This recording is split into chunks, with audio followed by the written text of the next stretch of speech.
지금 당신 통장에 있는 돈, 그게 정말 안전하다고 생각하세요?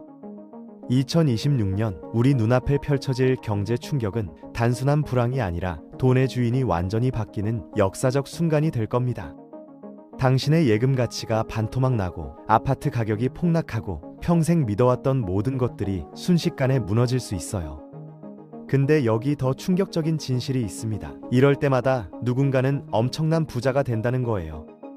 1997년 외환 위기 때 기억나시죠? 길거리에서 금 모으기 운동하던 그때 소수는 강남 땅을 헐값에 쓸어 담았어요. 2008년 리먼 사태 때도 마찬가지였습니다. 코스피가 900까지 폭락하는 동안 현금 진 사람들은 삼성전자를 30만 원대에 샀죠. 이게 우연일까요? 절대 아니에요. 이건 100년 넘게 반복되는 명확한 패턴이거든요. 문제는 대부분의 사람들이 이 거대한 쓰나미가 몰려오는 걸 보면서도 강남 아파트 시세나 체크하고 비트코인 차트만 들여다보고 있다는 겁니다. 하지만 소수는 이미 높은 곳으로 올라가서 망원경을 들고 있어요. 오늘 할 이야기는 단순히 경제가 어려워진다는 뻔한 얘기가 아니에요. 왜 2026년쯤 글로벌 경제가 큰 충격을 받을 수 있는 건지, 그리고 한국에 사는 우리가 그 충격을 어떻게 기회로 바꿀 수 있는지 구체적인 방법들을 이야기해 보려고 합니다. 먼저 알아야 할 건 경제 위기가 절대 랜덤하게 오지 않는다는 거예요. 미국 경제는 지난 100년간 거의 정확히 18년에서 20년 주기로 큰 붕괴를 겪어왔는데 1929년 대공황부터 시작해서 1970년대 오일 쇼크, 2000년 닷컴 버블, 2008년 서블프라임 사태까지 전부 이 패턴을 따랐거든요. 한국도 예외가 아니었죠. 1997년 IMF가 그랬고 2008년 글로벌 금융위기도 직격탄을 맞았어요. 그리고 2025년 말인 지금 우리는 다시 그 주기의 끝에 서 있습니다. 재미있는 건 매번 터지기 직전에 전문가들이 하는 말이 똑같다는 거예요. 경제는 튼튼하고 실업률은 낮으며 걱정할 이유가 전혀 없다고 말이죠. 1999년 말에도 그랬고 2007년에도 똑같이 말했는데 결과는 어땠나요? 둘 다 완벽하게 틀렸어요. 지금 금융시장을 보면 위험 신호가 도처에 깜빡이고 있어요. 실러 케이프라는 지표가 있는데요. 쉽게 말하면 지금 주식 가격이 기업들이 실제로 버는 돈에 비해 얼마나 비싼가를 보여주는 겁니다. 이게 글로벌 금융시장 전체 분위기를 파악하는 핵심 지표거든요. 현재 이 수치가 역사상 두 번째로 높은 수준이에요. 첫 번째가 언제였냐면 닷컴 버블 터지기 바로 직전이었죠. 한국도 상황이 비슷합니다. 코스피는 지난 10년간 전 세계가 풀어놓은 돈잔치 덕분에 올랐고 강남 아파트는 10억이 20억 되고 30억이 됐어요. 근데 실제 경제 성장과 맞아떨어지나요? 전혀 아니죠. 특히 한국 가계부채는 GDP 대비 100%를 훨씬 넘는 수준이라 선진국 중에서도 최악에 가까운 상황이에요. 대출로 아파트 사고, 신용카드로 생활비 메우고 이렇게 버티는 사람들이 한둘이 아니거든요. 금리가 조금만 더 오르면 감당이 안 돼요. 미국 상황은 더 심각합니다. 기업들이 지난 10년간 제로금리 시대에 빚을 엄청나게 늘렸는데 이제 금리가 오르니까 이자 부담이 급증하고 있어요. 정부 재정도 한계에 왔죠. 연방정부 부채가 이미 GDP를 훨씬 넘어섰고 이자 비용만 해도 웬만한 나라 국방비를 가볍게 뛰어넘는 수준입니다. 지속 가능할까요? 절대 아니죠. 경제학자들은 2026년 말까지 미국 실업률이 5%까지 오를 거라고 예상하는데 불황 확률을 40% 정도로 보고 있어요. 근데 웃긴 게 이 경제학자들이 과거 위기를 제대로 예측한 적이 한 번도 없다는 겁니다. 실제 확률은 훨씬 높아요. 그럼 세계적인 투자자들은 뭘 하고 있을까요? 워런 버핏의 버크셔 해서웨이는 지금 회사 역사상 최대 규모의 현금을 들고 있습니다. 수천억 달러가 넘는 엄청난 금액이죠. 왜 이렇게 현금을 쌓아두고 있을까요? 뭔가 큰 게 온다는 걸 알기 때문이에요. 헤지 펀드들도 조용히 방어적 포지션으로 돌아서고 있고 금과 애인 같은 귀금속 매수가 늘어나고 있어요. 기관 투자자들은 고평가된 성장주에서 빠져나와 불황에도 버틸 수 있는 전기, 가스, 수도 같은 필수 인프라나 식품, 생필품 회사 같은 안전자산으로 갈아타고 있죠. 이들은 대중이 모르는 걸 알고 있는 겁니다. 정확히는 역사가 어떻게 반복되는지를 알고 있는 거예요. 여기서 중요한 질문 하나 해볼게요. 경제 위기 때 부가 사라질까요? 절대 아니에요. 부는 사라지지 않습니다. 단지 주인만 바뀔 뿐이죠. 준비 안 된 사람에게서 준비된 사람에게로, 빚진 사람에게서 현금 가진 사람에게로, 투기한 사람에게서 진짜 가치를 아는 사람에게로 옮겨가는 거예요. 2008년 금융위기 때를 보세요. 수백만 명의 미국인들이 집을 잃고 파산하는 동안 소수의 투자자들은 인생의 불을 만들었어요. 한국도 마찬가지였죠. 코스피가 2000에서 900대로 반토막 났을 때, 그때 현금 들고 있던 사람들은 삼성전자를 30만 원대에, 현대차를 5만 원대에, 그리고 강남 아파트를 지금 가격의 절반도 안 되는 가격에 샀거든요. 지금 그 사람들은 어떻게 됐을까요? 자산이 5배, 10배가 됐어요. 미국 시장은 더 극적이었습니다. 아마존 주식이 닷컴 버블 때 100달러에서 6달러까지 떨어졌어요. 94% 폭락이죠. 넷플릭스는 한 달 구독료보다 싼 가격에 거래됐고, 애플은 지금으로선 상상도 못할 가격에 나왔어요. 그때 용기 내서 산 사람들은 지금 재산이 수십 배가 됐습니다. 이게 바로 위기의 본질이에요. 파괴가 아니라 재배치죠. 1929년 대공황 때도 똑같았어요. 존 디 록펠러가 이런 말을 남겼죠. 거리에 피가 흐를 때 재산이 만들어진다. 은행들이 문을 닫고 사람들이 빵 배급줄에 서 있을 때 현금과 비전을 가진 사람들은 석유 회사를, 철도를, 제조 공장을 믿을 수 없는 가격에 사들였어요. 그게 지금 미국 재벌 가문들의 시작점이었습니다. 한국의 1997년 IMF 위기도 똑같은 패턴이었어요. 대기업들이 줄줄이 무너지고 실업률이 치솟고 나라 전체가 절망에 빠졌을 때 달러를 쥐고 있던 사람들은 엄청난 기회를 잡았죠. 환율이 800원에서 2000원까지 치솟으면서 달러 자산의 원화 가치가 2배 이상 뛰었고, 그 돈으로 부동산과 기업 지분을 헐값에 사모았거든요. 지금 남 부동산 부자들 중 상당수가 그때 자산을 형성한 사람들이에요. 이런 패턴을 보면 명확해집니다. 위기는 무작위 사건이 아니라 예측 가능한 수학적 필연이고, 인간의 탐욕과 공포가 만드는 반복되는 사이클이라는 거예요.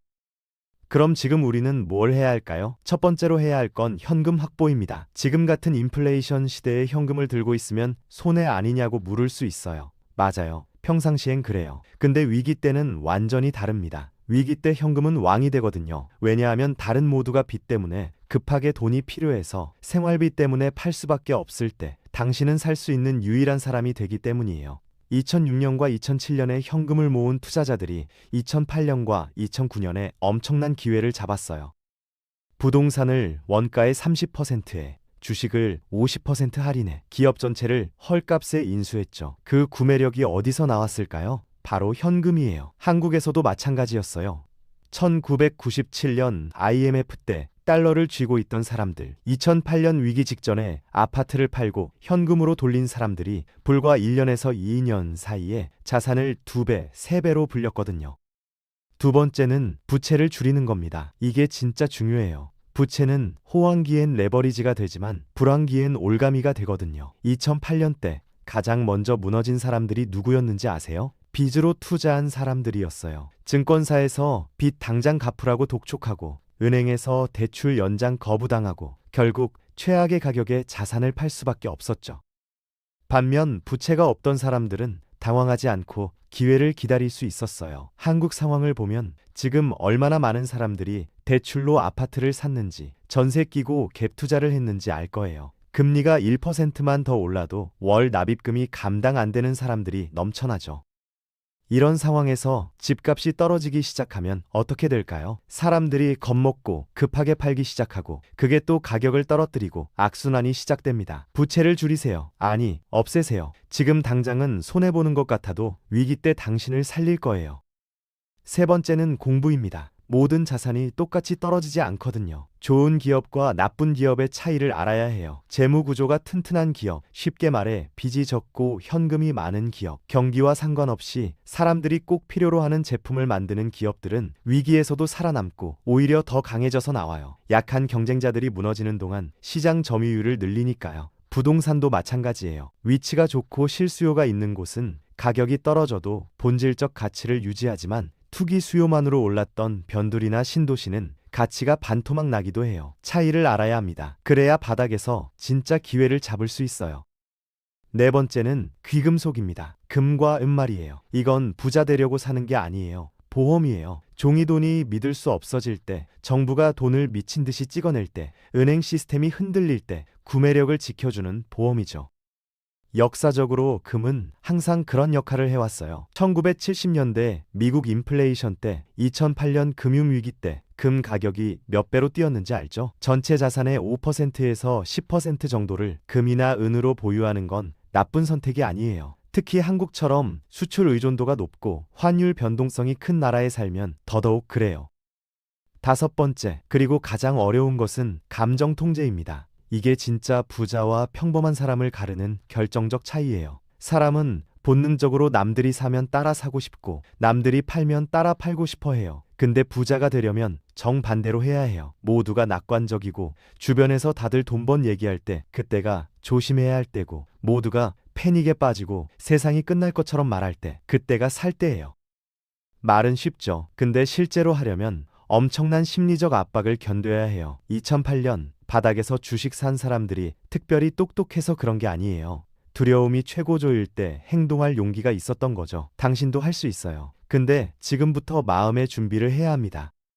여기서 정부와 중앙은행이 뭘 할지 이해하는 것도 중요해요. 역사를 보면 정치인들은 항상 같은 선택을 하거든요. 경기가 나빠지면 돈을 마구 찍어내요. 왜냐하면 돈을 많이 풀면 빚진 사람들한테 유리하고 빚진 사람들이 더 많으니까 표를 더 얻을 수 있거든요. 돈 가치가 떨어지면 빚도 같이 가벼워지니까요. 실제로 2008년 이후 유럽, 일본 모두 엄청난 양의 돈을 찍어냈어요. 한국도 금리를 역사상 가장 낮게 내렸고요. 이게 뭘 의미할까요? 현금이나 예금으로만 갖고 있으면 돈의 가치가 계속 줄어든다는 거예요.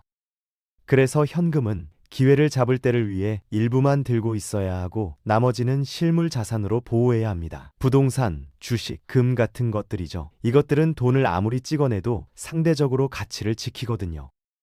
똑똑한 부자들은 이걸 알고 저금리 시대에 싼 이자로 돈을 빌려서 실물 자산을 샀어요. 돈 가치가 떨어지면 빚 부담도 같이 줄어드는 동안 자산 가치는 올라가니까 양쪽에서 이득을 본 거죠. 근데 여기서 함정이 있어요. 물가가 오르기 전에 먼저 모든 게 얼어붙을 수 있다는 거예요. 자산 가격이 폭락하고 경제가 멈춰버리는 시기 말이에요. 그때는 빚이 가장 위험해요. 그래서 균형이 필요합니다. 기회를 잡을 현금을 확보하면서도 동시에 장기적으로 가치를 지킬 실물 자산도 보유하는 거죠. 이 균형점을 찾는 게 핵심이에요.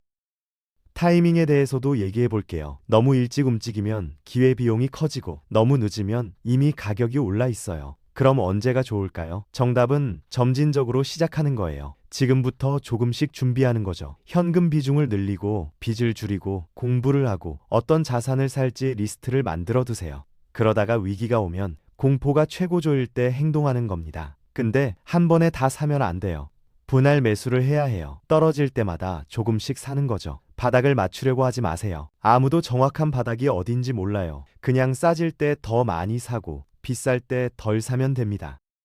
이걸 달러 코스트 에버리징이라고 하는데 심리적으로 정말 힘든 전략이에요. 왜냐하면 주변 모든 사람이 반대로 행동하라고 할 테니까요.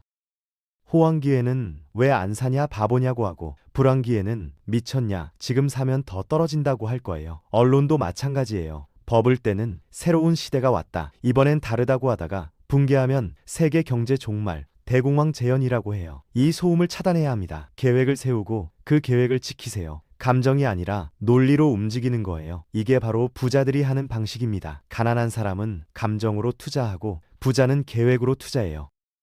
복리의 마법도 이해해야 해요. 50% 할인해 산 자산이 원래 가격으로 회복되면 100% 수익이에요. 70% 할인해 사면 300%가 넘는 수익이 나오죠. 이건 수학이에요. 이론이 아니라 모든 위기 때마다 실제로 일어나는 현실이에요. 더 중요한 건 그 다음이에요. 위기 때 번 돈을 회복기에 다시 투자하는 거죠. 2008년 바닥에서 사서 2009년, 2010년에 팔았으면 돈을 2배 정도 벌었을 거예요. 근데 그 돈을 다시 시장에 투자한 사람들은 2010년부터 2020년까지 이어진 대장세를 타고 자산을 10배, 20배로 불렸어요. 위기 매수와 회복기 재투자의 콤보가 평범한 사람을 부자로 만드는 거예요. 지금 전 세계 중앙은행들이 하는 실험은 역사상 전례가 없는 규모예요. 미국 연방준비제도 자산이 2008년 이전과 비교하면 거의 8배 가까이 늘어났어요. 유럽 중앙은행은 마이너스 금리까지 했어요. 돈을 빌려주면서 이자를 주는 말도 안 되는 상황이죠. 일본은행은 정부 국채를 거의 다 사들이고 있어요. 이게 일시적 조치라고요? 아니에요. 이미 구조화됐어요. 시스템이 이 인위적 지원 없이는 버틸 수 없는 상태가 된 거죠. 문제는 이게 영원히 지속될 수 없다는 거예요. 정부 부채가 너무 커져서 금리를 조금만 올려도 이자 부담을 감당 못해요. 망했어야 할 좀비 기업들이 싼 대출로 연명하고 있고, 이게 시장의 자정작용을 막고 있어요. 자산 거품은 과거의 모든 버블을 작게 보이게 만들 정도로 부풀어 올랐고요. 수학적으로 생각해 보세요. 빚이 갚을 능력보다 빠르게 늘어나면 결국 뭔가 터져요. 방법은 두 가지예요. 돈 가치를 떨어뜨려서 빚 부담을 줄이거나, 아니면 빚을 못 갚아서 시스템이 무너지거나. 어느 쪽이든 부가 이동해요. 돈 가치가 떨어지면 자산을 가진 사람한테 유리해요. 부동산, 주식, 금은 가치를 지키지만 현금, 예금, 연금은 녹아내리거든요. 이건 천천히 일어나는 변화예요. 반면 빚을 못 갚는 사람들이 쏟아지면 빠르게 변해요. 갑자기 자산이 헐값에 시장에 쏟아지고 현금 가진 사람들이 쓸어담는 거죠. 우리 시스템은 아마 둘 다 겪을 겁니다. 먼저 물가 오르면서 천천히 무너지다가 어느 순간 갑자기 폭삭 주저앉는 거예요. 똑똑한 부자들은 이 두 단계를 다 이용해요. 인플레이션 단계에선 실물 자산을 사서 가치를 보호하고, 붕괴 단계에선 현금으로 더 많은 자산을 헐값에 사는 거예요. 이게 부자들의 전략이고 당신도 할 수 있어요. 국제 분산도 생각해 봐야 해요. 위기가 모든 나라를 똑같이 치지 않거든요. 1997년 아시아 금융위기는 한국과 태국을 초토화시켰지만 미국은 오히려 호황이었어요. 2010년 유럽 재정위기 때는 그리스가 망했지만 독일은 더 강해졌죠. 다음 위기도 마찬가지일 거예요. 어떤 나라는 크게 타격받고 어떤 나라는 상대적으로 괜찮을 거예요. 그래서 한 바구니에 계란을 다 담으면 안 됩니다. 여러 통화로 자산을 분산하는 게 좋아요. 특히 한국 같은 신흥국에 살면서 달러나 엔화 같은 안전통화로 일부 자산을 보유하면 원화가 약세일 때 상대적 구매력이 커지죠. 원자재도 기회가 될 수 있어요. 금, 은, 원유 같은 것들은 인플레이션 초기엔 급등하다가 경기 침체가 오면 떨어져요. 패턴을 알면 양쪽에서 돈을 벌 수 있죠. 기술주는 조심해야 해요. 많은 기술 기업들이 실제 수익이 아니라 성장 스트리로 버티는데 위기 때는 이런 회사들이 제일 먼저 무너져요. 근데 진짜 문제를 해결하고 진짜 돈을 버는 기술 기업은 오히려 더 강해져요. 경쟁자들이 사라지니까요. AI와 자동화는 불황기에 오히려 가속화될 수 있어요. 기업들이 비용 절감하려고 더 적극적으로 도입하니까요. 에너지 독립도 생각해 볼 만해요. 태양광 패널이나 배터리로 자가 발전할 수 있으면 위기 때 에너지 가격 급등을 피할 수 있죠. 식량 안보도 무시 못해요. 위기 때마다 식량 가격이 치솟거든요. 쌀이나 통조림 같은 저장 가능한 식품을 좀 비축해 두는 것도 나쁘지 않아요. 지금 이 모든 걸 한꺼번에 하라는 게 아니에요. 하나씩 천천히 준비하라는 거예요. 가장 중요한 건 생각의 전환이에요. 대부분의 사람들은 경제가 항상 좋아질 거라고 생각해요. 집값은 계속 오르고 주식은 계속 오르고 내 월급도 계속 오를 거라고요.